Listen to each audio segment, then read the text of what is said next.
13వ అధ్యాయం నుండి ఈరోజు మనం ధ్యానం చేసుకుందాం.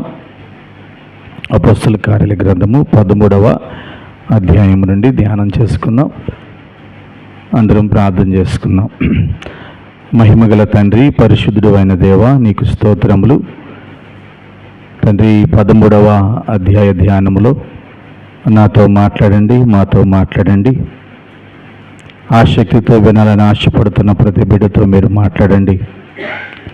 ఈ లేఖనాల గుండా మా జీవితాలు సరిచేయబడి, మీ ప్రేమను అర్థం చేసుకుని, మీ గద్దింపుకు లోబడి, మిమ్మల్ని అనుసరిస్తూ మీ రాజ్యాన్ని విస్తరింపజేసే పనిలో నేను దీవించబడుతూ ముందుకు సాగే విధంగా నన్ను బలపరచమని, మీరు బలపరిచే గొప్ప దేవుడు గనుక మీకే మహిమ చెల్లిస్తూ నజరేయుడైన యేసుక్రీస్తు నామములో అడిగి పొందుకుంటున్న మా పరమ తండ్రి, ఆమేన్, ఆమేన్.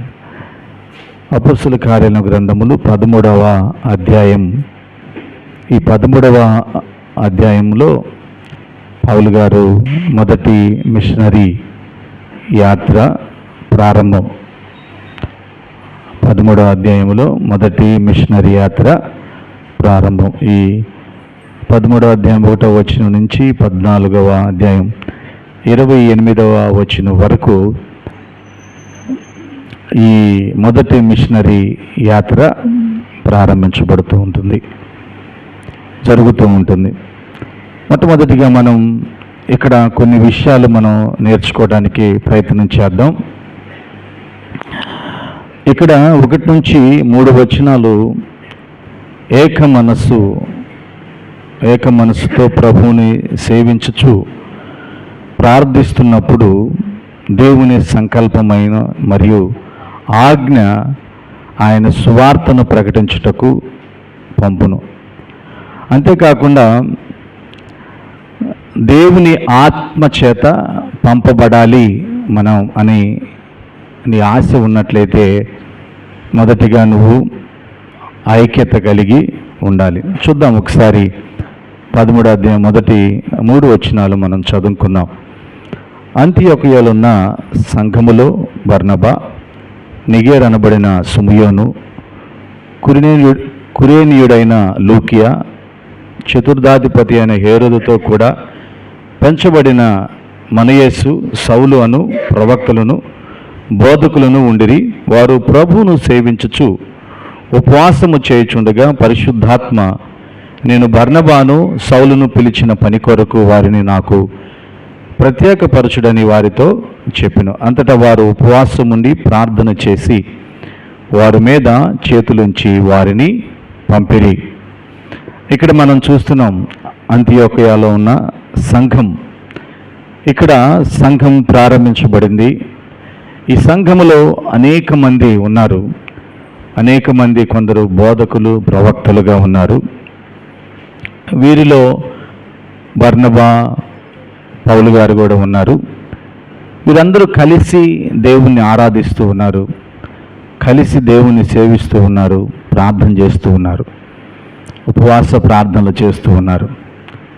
ఎప్పుడైతే అందరూ ఐక్యతగా కలిసి ప్రార్థన చేస్తూ ఉపవాస ప్రార్థనలు చేస్తూ ఉంటారో, సంఘము పట్ల దేవునికున్న ఆ సంకల్పం, ఆ ఉద్దేశం నెరవేర్చడానికి దేవుడు మాట్లాడతాడు.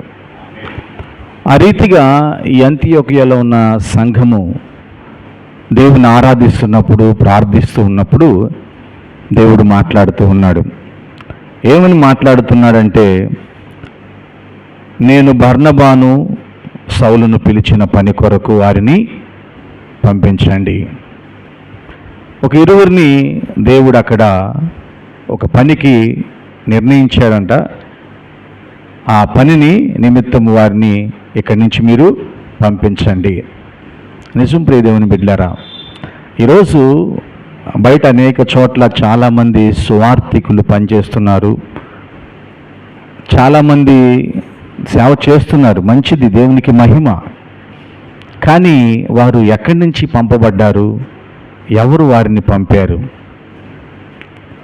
కొంతమంది ఏదో ఒక విభేదాలు తెచ్చుకుని వాళ్ళ సొంతంగా వెళ్ళిపోతూ నేను దేవునికి ఇష్టమైన పని చేస్తున్నాను అనుకుంటున్నారు. కాదు, సంఘములో ఉండాలి, నువ్వు ఒక సంఘ సభ్యుడిగా ఉండాలి. దేవుని పరిశుద్ధాత్మ ద్వారా ఆ సంఘము నుండి నువ్వు సువార్తకు, దేవుని పని కొరకు పంపబడాలి. అప్పుడు నువ్వు చేసే చిన్నదైనా పెద్దదైనా ఆ పరిచర్యని దేవుడు బహుగా ఆశీర్వదిస్తాడు. హల్లెలూయా, బహుగా దీవిస్తాడు. ఆత్మలు నిజముగా పట్టబడతాయి, ఆత్మలు నిజముగా రక్షించబడతాయి.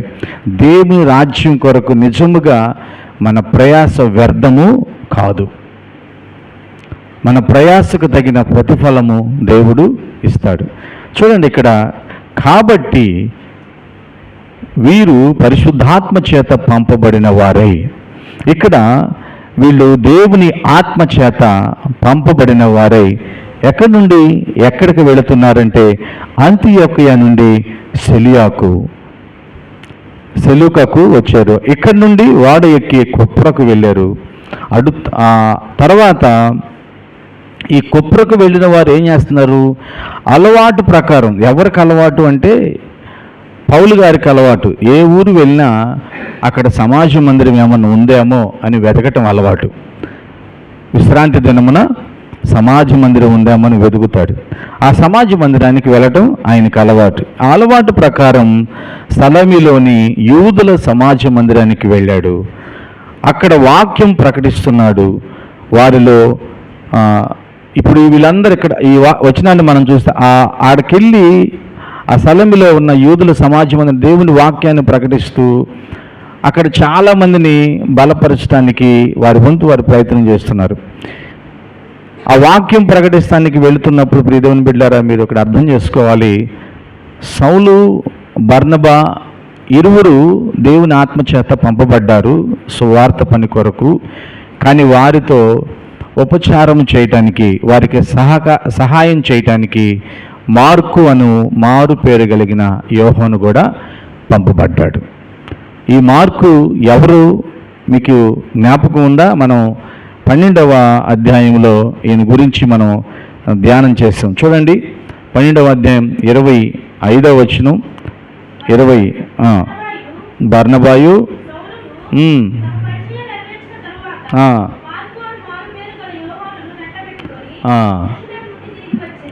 ఈయన మార్కుని వెంట పెట్టుకుని యెరూషలేము నుండి ఈ అంతియోకియాకు వచ్చారు.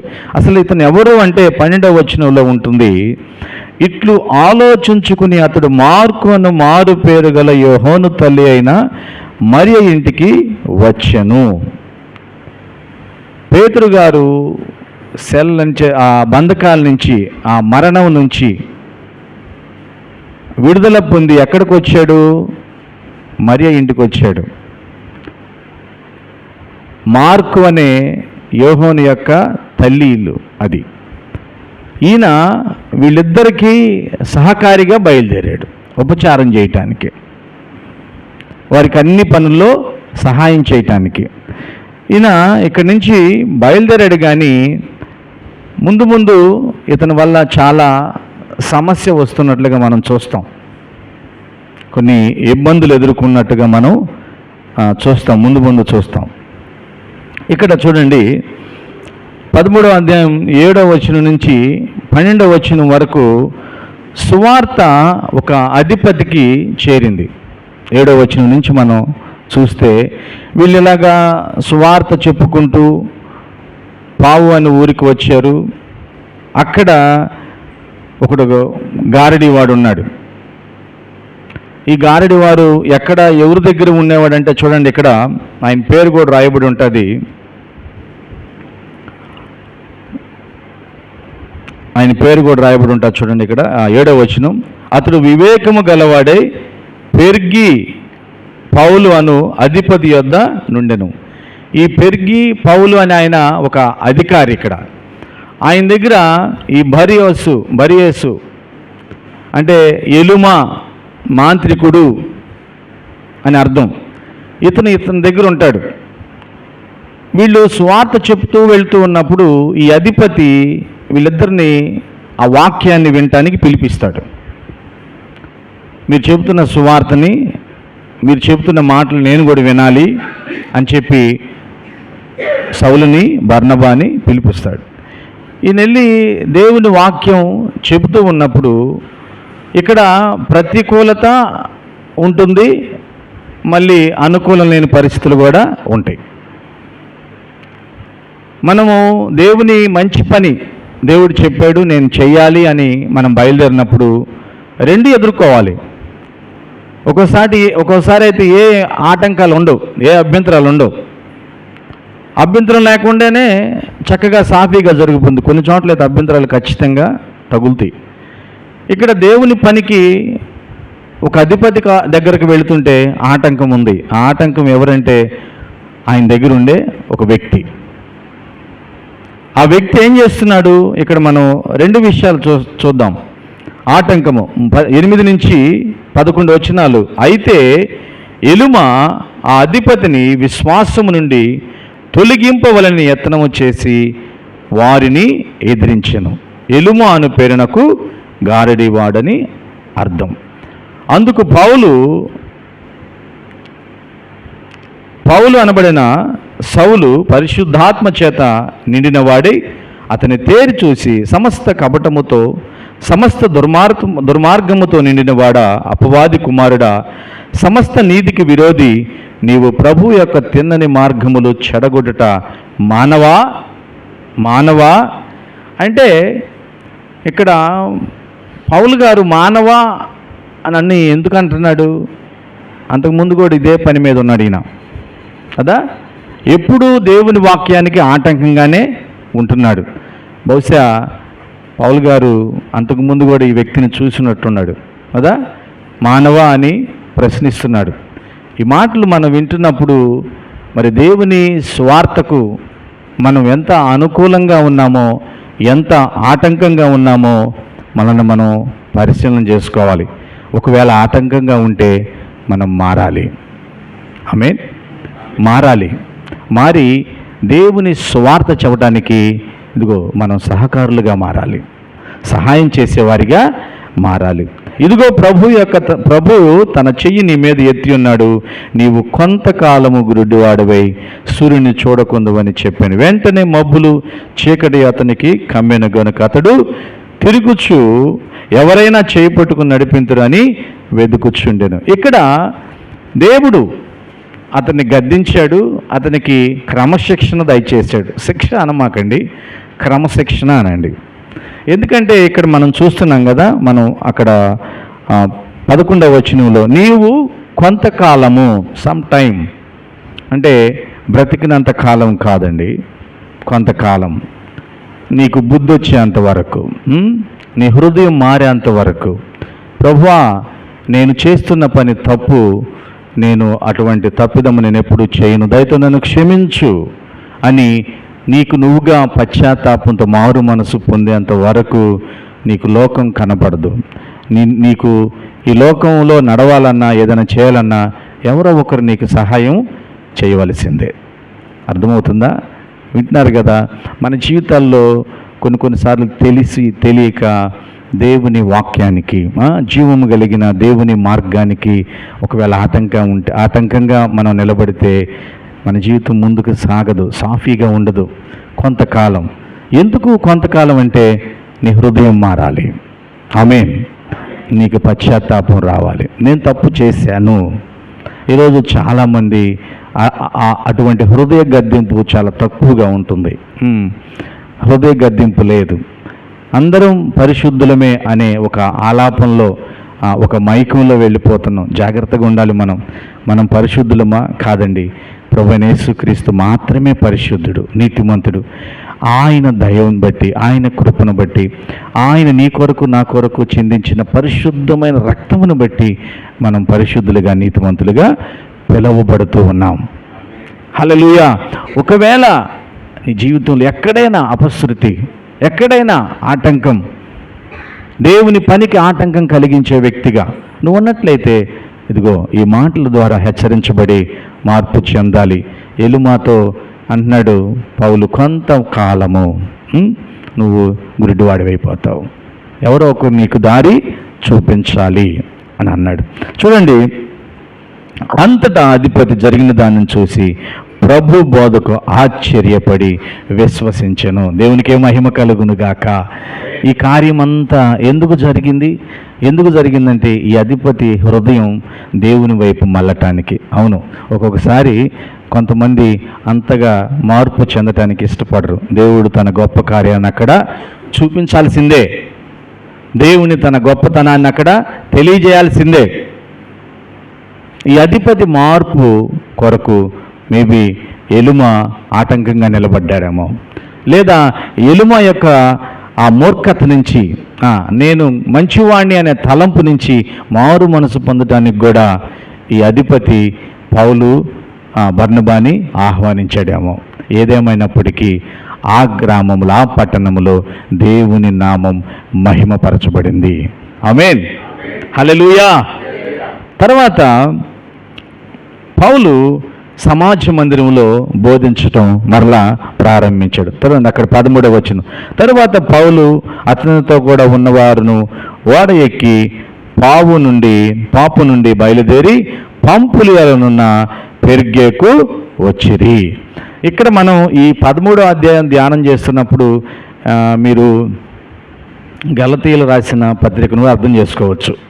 ఎందుకంటే ఈ 13వ అధ్యాయం 14వ అధ్యాయం రెండు కలిపి ఈ గలతీయుల పత్రికల్లో కూడా రాయబడి ఉంటుంది.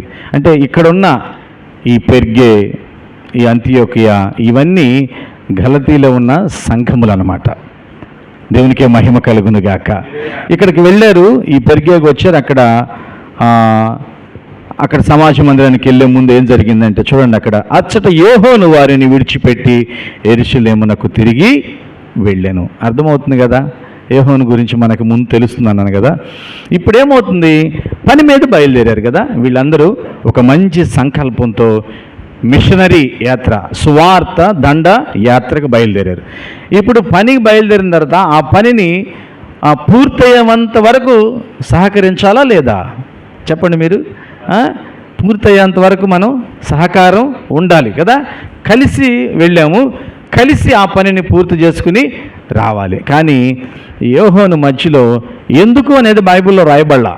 ఎందుకు వెళ్ళాడో బైబిల్లో రాయబడలా. ఎందుకు వెళ్ళాడో తెలియదు. పని మధ్యలో ఆపేసి తిరిగి యెరూషలేము సంఘానికి వెళ్ళిపోయాడు. దీనికి ఎంత పెద్ద గొడవ అవుతుందో తెలుసా? ఎంత పెద్ద గొడవ అవుతుందంటే సౌలు బర్నబా విడిపోతారు. 15వ అధ్యాయం మనం చూస్తే చూడండి, 15వ అధ్యాయము 37 నుంచి మనం చదివితే, అప్పుడు మార్కు అను మారు పేరు గల యోహానుని వెంట పెట్టుకుని పోవుటకు బర్నబా ఇష్టపడిన. అయితే పౌలు పంఫులియాలో పని కొరకు తమతో కూడా తమను విడిచిన వానిని వెంట పట్టుకుని పోవుట యుక్తము కాదని తలంచెను. వారిలో తీవ్రమైన వాదము కలిగినందున వారు ఒకరిని ఒకడు విడిచి వేరైపోయిరి. బర్నబా మార్కును వెంట పెట్టుకుని వాడు ఎక్కి కుప్రాకు వెళ్ళెను. పౌలు శిలను ఏర్పరచుకుని సహోదరుల చేత ప్రభు కృపకు అప్పగింపబడిన వారై బయలుదేరి సంఘములను స్థిరపరచుచు సిరియా, కిలికియా దేశముల ద్వారా సంచారము చేయుచుండెను. చూడండి, చిన్న సమస్య కదా అతనికి. మరి సమస్య ఏందో, అతని ప్రాబ్లం ఏంటో తెలియదు. కానీ ఏదేమైనప్పటికీ పని ప్రారంభించినప్పుడు పని ముగించుకునేంత వరకు మనం కలిసి ముందుకు వెళ్ళాలి. ఆమేన్, హల్లెలూయా కదా. చాలామంది పని ప్రారంభంలో ఉంటారు, పని కొనసాగేటప్పుడు కష్టం, ఏదో ఇబ్బంది, ఏదో వాళ్ళ సొంత పని ఏదైనా వచ్చినప్పుడు విడిచి వెళ్ళిపోతారు. అయ్యో, అది సమంజసమా? భార్య భర్తలు వివాహంలో ఎంత చక్కటి బంధాలు, ఎంత చక్కటి తీర్మానాలు చేసుకుంటారు. మధ్యలో ఏమైపోతారు? ఏదో చిన్న సమస్యలు వచ్చినాయని, ఇబ్బందులు వచ్చినాయని ఏమైపోతారు? విడిపోతారు. అది తప్పు కదా, చాలా తప్పు. మరి దేవుని రక్షణ పొందుకుని ఆయన ఆజ్ఞను మనం విన్నాం. ఏంది ఆయన ఆజ్ఞ? మత్తయి సువార్త 28:19 కాడి నుంచి ఆయన ఆజ్ఞ ఉంది కదా, మీరు వెళ్ళి సర్వలోకానికి సువార్తను ప్రకటించండి. ఇది కదా దేవుని ఆజ్ఞ. మరి ఈ క్రమంలో బయలుదేరి ఆ పనిని ప్రారంభించి ఆ పనిని ముగించకుండా వెళ్ళటం చాలా తప్పు. సంఘమా, ప్రేమతో మీ అందరికీ తెలియజేస్తున్నాను, మనం సంఘముగా ప్రయాణం చేయటం ప్రారంభించిన తర్వాత దాన్ని విడిచిపెట్టి వెళ్ళిపోవటం కూడా చాలా తప్పు. విడిచిపెట్టకూడదు. ఆ పనిలో నువ్వు భాగస్థుడు అవ్వాలి. ఆ పనిలో నువ్వు ముందుకు వెళ్ళాలి. ఆ ప్రయాణంలో చివరి వరకు కష్టం వచ్చినా నష్టం వచ్చినా ముందుకు కొనసాగాలి. లేకపోతే నీ ఒక్కని ప్రవర్తన కొందరి జీవితాలు ఆటంకంలో పడటానికి, అభ్యంతరంలో పడటానికి కారణమవుతుంది కదా. యెహోను ప్రవర్తన, యెహోను యొక్క నిర్ణయం బర్నబా, సౌలు వేరైపోవటానికి కారణమైంది. జాగ్రత్త. ఇద్దరి మధ్యలో కలపాలని బయలుదేరావు. ఇప్పుడు నీ ప్రవర్తన వారిని విడదీసే విధంగా మారుతుందేమో. సహోదరుడా, జాగ్రత్త. సరిచేసుకోవాలి పరిశుద్ధాత్మ దేవుడు మనతో మాట్లాడుతున్నప్పుడు. ఆమేన్. అందరూ చెప్దాం హల్లెలూయా. మనం అందరం సరి చేసుకునే వారిగా ఉండాలి. ఇక్కడ కూడా ఒక పిసిదియాలో ఉన్న అంతియోకయకు వచ్చి, అంటే ఇక్కడ అంతియోకయ అనే ప్రాంతాలు చాలా ఉన్నాయి, అందుకే ఇక్కడ వివరంగా రాశాడు పిసిదియాలోనున్న అంతియోకయ. అక్కడికి వచ్చారు. అక్కడ సమాజ మందిరం ఉంది. ఆ సమాజ మందిరానికి వెళ్ళారు. ఆ సమాజ మందిరానికి వెళ్ళిన తర్వాత అక్కడ కొంతమంది సోదరులారా, మీరు వచ్చారు కదా, మీరు దేవుని మాటలు ఏమన్నా చెబుతారా అని వారిని ఆహ్వానించారు. ఆహ్వానిస్తే సౌలు వెళ్ళి నిలబడి సైకి చేసి అందరినీ ఒకసారి పలకరించాడు. హల్లెలూయా. ఎలా పలకరించాడు? ఇశ్రాయేలులారా, దేవునికి భయపడు వారులారా వినుడి, ఇశ్రాయేలును ఈ ప్రజల దేవుడును తన పితరులను ఏర్పరచుకుని అని ప్రారంభించాడు. ఇశ్రాయేలు అనే మాటతో ప్రారంభించి అక్కడి నుంచి ఐగుప్తు నుంచి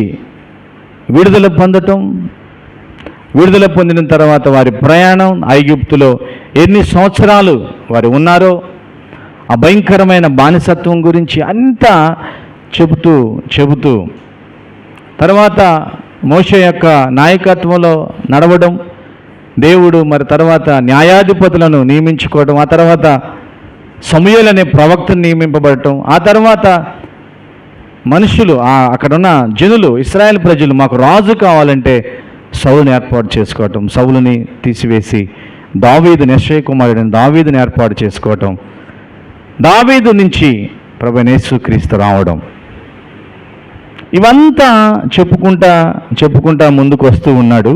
చూడండి, మనం 26, 27 వచనాలు ఒకసారి చదువుదాం. సహోదరులారా, అబ్రహాము వంశస్థులారా, దేవునికి భయపడు వారులారా, ఈ రక్షణ వాక్యము మన యొద్దకు పంపబడి ఉన్నది.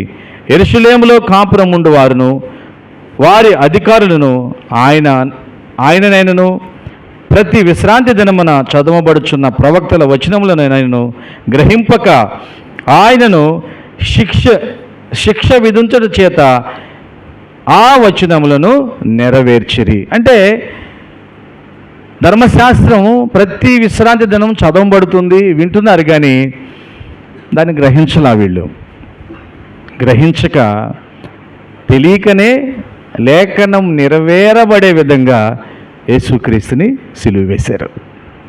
దేవునికి మహిమ కలుగును గాక. అంటే వీళ్ళు కావాలని తప్పు చేసింది కాదు, వాక్యం గ్రహింపు లేకే ఆ వాక్యములో ఉన్న లేఖనం నెరవేర్చబడే విధంగా యేసుక్రీస్తుని సిలువ వేశారు.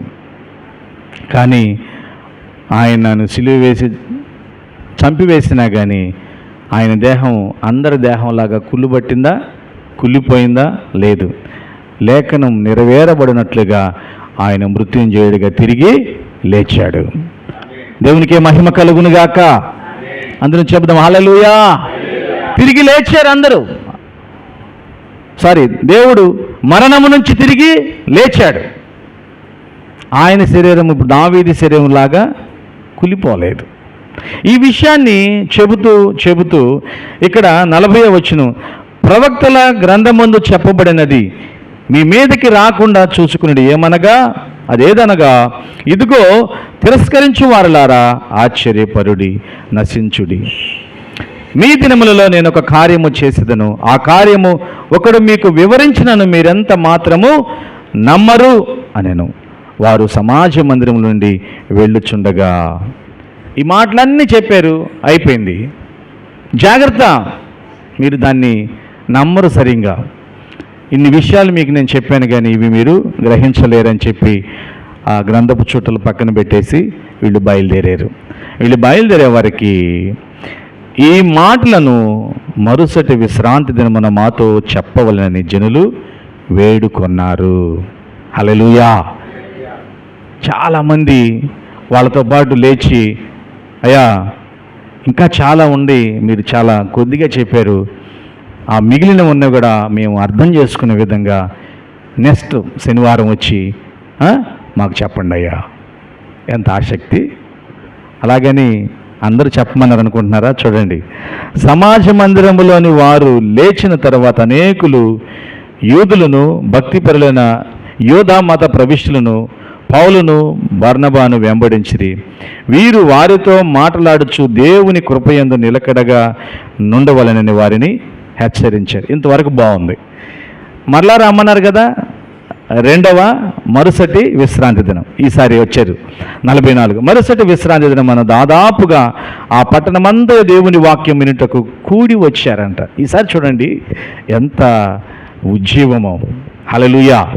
అంటే మనకు చక్కగా అర్థమైతే మనం మంచిగా ఇష్టపడితే ఆ సంఘములో ఉన్న దేవుని వాక్యాన్ని, ఆ దేవుని నడిపింపుని మనం ఏం చేస్తాం? నెక్స్ట్ వచ్చేటప్పుడు మరొకరిని ఎంట పెట్టుకుని వస్తాం కదా.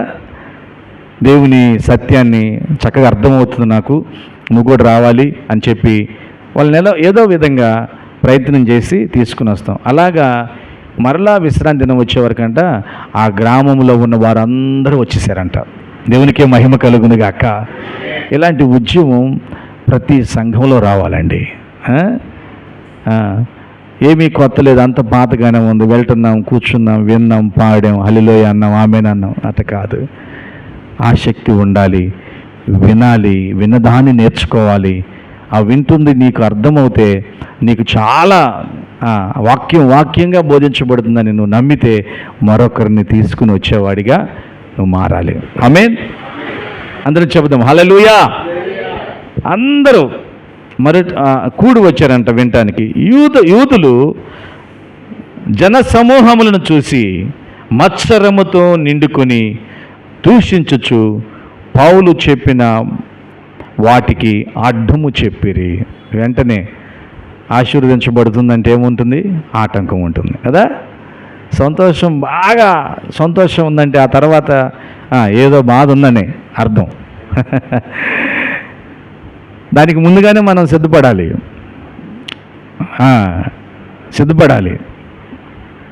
ప్రభువులో అన్నిటికీ సిద్ధంగా ఉండాలి మనం. కష్టం వచ్చినా నష్టం వచ్చినా. ఇంతమంది జనం వచ్చి దేవుని వాక్యాన్ని వింటుంటే అక్కడ ఉన్న కొంతమంది బాధ వచ్చేసిందంట. ఇక ఏం చేస్తున్నారు వాళ్ళు? పౌలుని దూషిస్తున్నారంట, దేవుని వాక్యానికి అడ్డం చెప్పారంట. అప్పుడు పౌలును బర్నబాయు ధైర్యముతో ఇట్లనేది, దేవుని వాక్యము మొదట మీకు చెప్పుట ఆవశ్యకమే, అయినను మీరు దానిని త్రోసివేసి మిమ్మును మీరే నిత్య జీవమునకు అపాత్రులుగా ఎంచుకొనుచున్నారు గనుక ఇదిగో మేము అన్యజనుల యొద్దకు వెళ్ళుచున్నాము. హల్లెలూయా. అవకాశాన్ని చేజార్చుకుంటున్నారు వాళ్ళు. కోపం వచ్చేటట్టు చేశారు, బాగా ఇబ్బంది పెట్టారు, బాగా ఆటంకపరిచారు. ఎంత ఆటంకపరిచినా వీళ్ళు ఏమాత్రం భయపడలేదు, కానీ దేవుని వాక్యాన్ని ధైర్యంగా ప్రకటించారు. ఏలయనగా నీవు భూదిగంతముల వరకు రక్షణార్థముగా ఉండినట్లు నిన్ను అన్యజనులకు వెలుగుగా ఉంచి ఉన్నాను అని ప్రభువు మాకు ఆజ్ఞాపించినది. అన్యజనులు ఆ మాట విని సంతోషించి దేవుని వాక్యమును మహిమపరిచిరి, మరియు నిత్య జీవమునకు నిర్ణయింపబడిన వారందరూ విశ్వసించిరి. ఈ మాట వాళ్ళకి కష్టంగా ఉంది, కానీ యూదులు కాని వారికి చాలా సంతోషంగా ఉంది. ఆమేన్, హల్లెలూయా. దేవుని వాక్యాన్ని ఇష్టపడే వారికి చాలా సంతోషంగా ఉంది. మనం కూడా అన్యులమే కదా, మనం యూదులమా? కాదు, మనం అన్యులం, విశ్వాసము చేత రక్షింపబడిన వారం. యూదులు ధర్మశాస్త్రానుసారంగా రక్షించబడవచ్చు అని చెప్పేవారు. కానీ ఆ గలతీలో రాసిన పత్రిక అంతా సంఘములకు ఏం చెబుతాడంటే, లేదు లేదు, విశ్వాసము ద్వారే మనము రక్షింపబడగలము. ఆమేన్.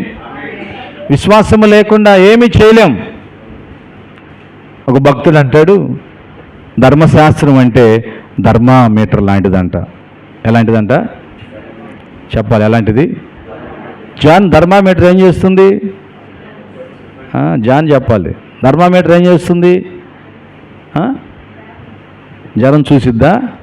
చెప్పు, నువ్వు చక్కగా. ధర్మామీటర్ ఏం చేస్తుంది రూతు? ఎంత ఉందో చెబుతుంది. తగ్గిస్తుందా?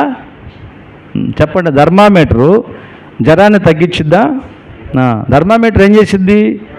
జ్వరం ఎంత ఉందో చూసిద్ది. ధర్మశాస్త్రం కూడా అంతే. నువ్వెంత పాపివో చెబుతుంది, నీలో పాపం ఏంటో చెబుతుంది. కానీ ఆ పాపానికి విరుగుడు ధర్మశాస్త్రం చెప్పదు. ఆ పాపానికి విరుగుడు ప్రభువైన యేసుక్రీస్తు మాత్రమే. హల్లెలూయా. అక్కడికి వెళ్ళాల్సిందే అందరం.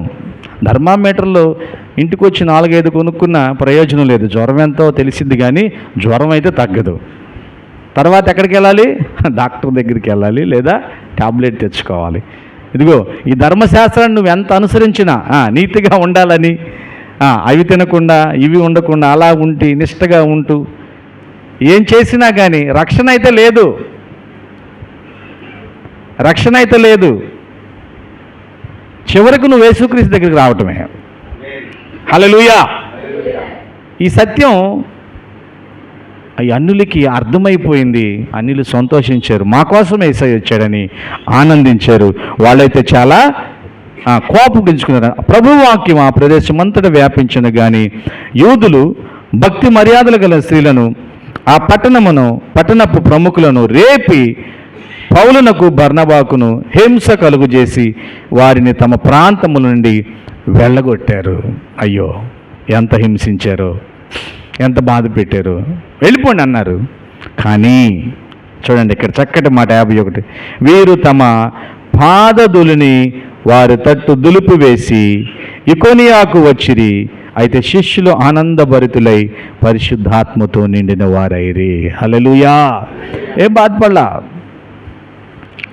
పౌలు బర్నబాలు ఏం చేశారంట? పాదధూళి ఆ పట్టణం వైపు దులిపేశారు. అమ్మో, ఎప్పుడో చెప్పాడు కదా ప్రభువైన యేసుక్రీస్తు వారు, మిమ్మల్ని ఎవరైనా చేర్చుకోకుండా మిమ్మల్ని ఆటంకపరిస్తే ఏం చేయాలంట? మీరు పాదధూళి దులిపేశారండి. అగో రాకడ సమయంలో సొదొమ గొమొర్రా కంటే దాని గతి భయంకరంగా మారిపోతుందంట. జాగ్రత్త, జాగ్రత్త. తెలియదు పాపం వాళ్ళకి. మూర్ఖంగా ప్రవర్తించి సేవకులను హింసించారు, సేవకులను బాధ పెట్టారు. కానీ వాళ్ళు ఏమీ బాధపడలేదు, కానీ వాళ్ళు సంతోషభరితులయ్యారు, శిష్యుల్ని ఇంకా బలపరిచారు. ప్రియ దేవుని బిడ్డలారా, ఈ మాటలు మనకి ఏమి నేర్పిస్తున్నాయి? ఈ మాటల ద్వారా మనం నేర్చుకోవాల్సిన పాఠాలు. నేనైతే నా మటుకు నేను ఈ వాక్యాన్ని ధ్యానిస్తున్నప్పుడు ఒక 4 విషయాలు నేను కనుగొన్నాను, అర్థం చేసుకోగలను. మొదటిది, ఐక్యత కలిగి ప్రార్థించాలి ఉపవాసంతో కూడా. 2, దేవుని ఆత్మకు లోబడి విధేయతతో సువార్తను ప్రకటించాలి. 3, బాధ్యతగా ఉండాలి, మధ్యలో విడిచిపెట్టేవారిగా ఉండకూడదు. హల్లెలూయా. కదా, బాధ్యతగా ఉండాలి. నేను ఈ కుటుంబ సభ్యుడిని మధ్యలో వదిలిపెట్టి వెళ్ళటం కాదు బాధ్యత. నేను యేసుక్రీస్తు నిబంధన చేసుకున్నాను, ఈ రాజ్య పనిలో నేను ఉంటానని బాధ్యత. ఆమేన్, హల్లెలూయా. కష్టాలు వచ్చినాయి బర్నబాకి, సౌలుకి. వదిలిపెట్టారనుకుంటున్నావా? లేదు, వదిలిపెట్టలా. స్వార్థ దండయాత్రను ముందుకే కొనసాగించారు, కానీ వెనక్కి తిరిగి రాలా. ఒకవేళ వెనక్కి తిరిగి వచ్చారంటే ఏ ప్రాంతంలో అయితే కొట్టారో మళ్ళీ ఆ ప్రాంతం కూడా నడుచుకుంటూ వచ్చారు వాళ్ళు. అలా ప్రాంతాన్ని తప్పించుకుని పోలా. తర్వాత ఎన్ని ఆటంకాలు వచ్చినా, హింసలు పొందినా దేవునికి శిష్యుడిగా సంతోషించాలి. ఆమేన్, హల్లెలూయా. ప్రియ దేవుని బిడ్డలారా, ఈరోజు మనం ఈ 4 విషయాలు నేర్చుకోవాలి ఈ 13వ అధ్యాయంలో. ఈ 4 విషయాలు మరి మన జీవితాల్లో నెరవేరుతున్నాయా లేదా ఒకసారి ఆలోచించాలి. ఐక్యతగా ప్రార్థన చేస్తున్నావా? ఉపవాసంతో ఐక్యత కలిగి ఉండగలుగుతున్నావా? దేవుని ఆత్మకు లోబడి విధేయతతో సువార్తను ప్రకటిస్తున్నావా? బాధ్యతగా ఉంటున్నావా? మధ్యలో విడిచిపెట్టి వెళ్ళిపోతున్నావా? ఎన్ని ఆటంకాలు, హింసలు వచ్చినా దేవునికి శిష్యుడిగా ఉండి సంతోషభరితుడు అవుతున్నావా? ఒకసారి మనమే పరిశీలన చేసుకుందాం, పరీక్షించుకుందాం, ప్రార్థన చేద్దాం. తలలో ఉంచుదాం, ప్రార్థన చేసుకుందాం. ఏ విధంగా